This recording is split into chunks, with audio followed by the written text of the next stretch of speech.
اوس د محترم عبداللطیف منتبار صاحب نه هیله کوو چې راشي موږ ته خپل شعر ووایي. منتبار صاحب زموږ مشر شاعر دی. بسم الله الرحمن الرحیم.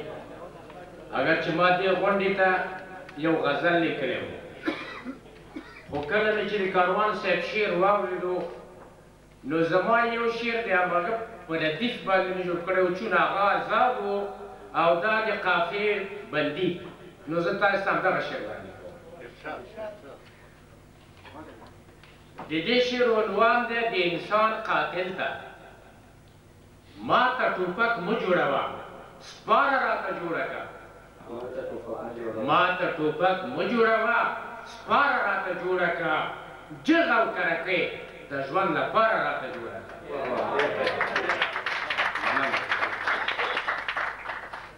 ما ته ټوپک مه جوړوه، کور کلي کې غم کري. دا په اجتماع کې مصیبت کری ماتم کری. روغه جوړه چاره دوامداره راته جوړه که. جغ او کرکۍ د ژوند لپاره راته جوړه که. دا راکټ دې واخله ترېنه ښکلی غوندې لور جوړ که. ته ترېنه میټی رنډې زمونږ ضرورت نور جوړ که. بیل بیلچه له دې نه مزهداره راته جوړه که. جغ او کرکۍ د ژوند لپاره راته جوړه که.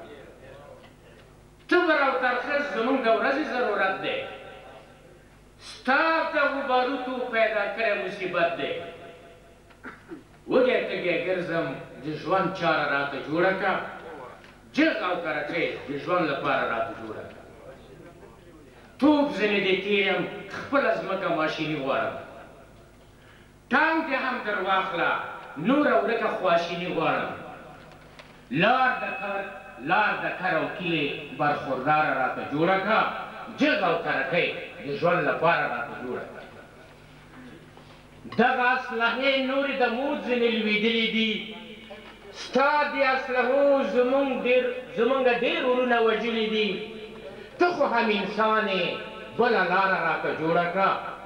جغ او کرکۍ د ژوند لپاره راته جوړه که.